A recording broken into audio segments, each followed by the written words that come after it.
Bismillahirrahmanirrahim. Assalamualaikum and a very good day everyone. My name is Ernie Amira and today I'll be presenting a paper entitled Distribution of Mangrove in Kedah, Malaysia, a remote sensing and ground truth based assessment.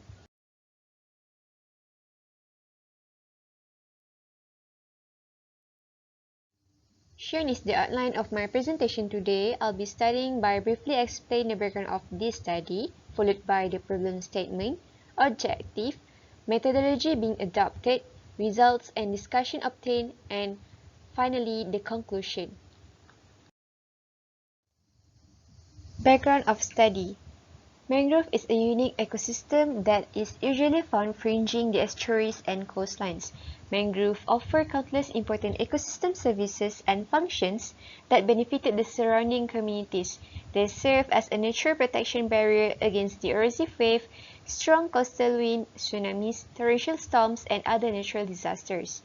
Indian Ocean Tsunami 2004 has emphasized the role of mangrove in acting as the first line of coastal protection.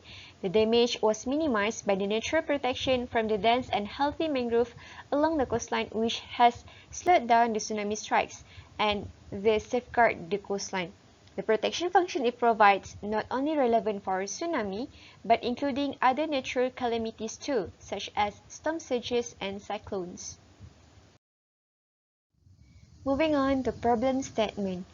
Mangrove are well acknowledged for its ability in attenuating wave. The complex configuration of roots serve as drag force to eventually reduce the rate of the incoming wave. In spite of that, the status of mangrove is declining at an alarming rate due to numerous anthropogenic factors and natural disaster threats. Even though hectares of mangrove have been planted to rectify the degraded area, but the current distribution of certain mangrove coverage remains scarce, especially along the coastline of Kedah. The discussed problem had led to the objective of this study, which is to assess the mangrove distribution and characteristics along Kedah coastline. Proceed with the next part of my presentation, methodology. Kedah State has been undertaken to be the site for this study, which covers the coastline of both Kedah mainland as well as Langkawi Island, with a total of 8 study areas altogether. Now, I will explain the several methods that have been adopted throughout the study. These are including field assessment, remote sensing, and GIS analysis. Field assessment. During the field assessment, the density of the mangrove were assessed and the species were identified. The specific coordinate was also recorded by using handheld global positioning system (GPS).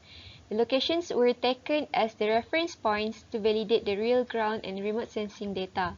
The next method would be remote sensing and GIS analysis. The invention of remote sensing and geographical information system has supported the procedure of land cover mapping. This helps to determine the mangrove coverage area as well as the distribution of the mangrove in the targeted area. Next, I'll be talking on the results and discussion.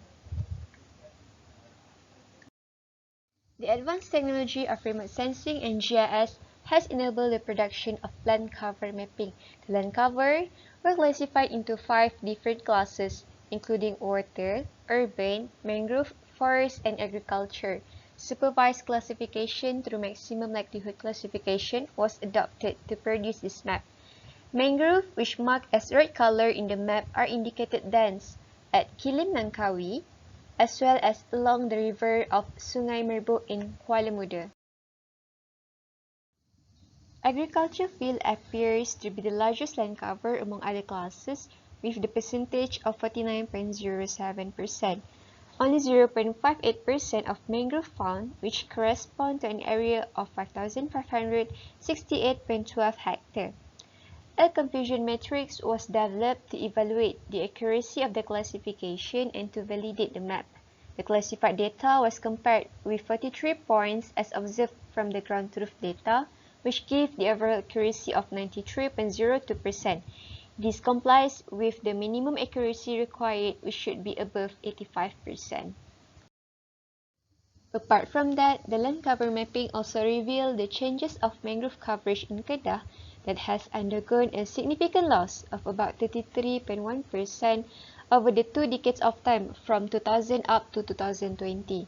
A study in 2012 by Omar et al. Depicted the mangrove stretch at the south of Kuala Muda bordering Pulau Pinang that has undergone degradation. Compared to its current condition as observed from Google Earth, only a small patch of mangrove colonizing the area. Urbanization has taken place and destroyed the widespread of mangrove to make room for development. These include the development of Taman Permatang Katong in the area as one of the government actions to relocate the victims affected during the 2004 tsunami. Field assessment discovered 5 species from 2 families of mangrove at the sites, with the most abundant species of Rhizophora apiculata, followed by Avicennia marina, Rhizophora mucronata, Avicennia officinalis, and Avicennia alba. Out of 5 dominant and non-dominant mangrove species, only 4 were captured in the map. This is due to the lower distribution of the other species, Avicennia alba. It can be analyzed that Avicennia species were mostly dominated at the frontal areas, while Rhizophora species were mostly growing at the estuaries and towards the landwards. According to their common zonation, Avicennia species usually occurs as the pioneer species. The species has the characteristics to tolerate with high salinity. Compared to Avicennia species, the Rhizophora species, in the other hand, are mostly found towards the landward. Rhizophora species is dominant in the frequently flooded area of normal high tide. Coming to the last part of my presentation, which is conclusion. To sum up, mangrove stretch and distribution along the coastlines of Kedah is low. More mangrove should be planted for a better protection towards the coastline. For future works, it is recommended to use high-resolution satellite images for high accuracy of classification and mapping. Due to the medium resolution of the satellite images used in this study, some sparsely distributed mangrove stretch at the fringe coastal areas cannot be fully captured and classified as mangrove, but rather being classified as agriculture land. This is most probably related to the spectral reflectance and tone image of the mangrove, which nearly resemble the agricultures. High resolution of images would help in producing more accurate mapping. I think that's all for now. Thank you for watching.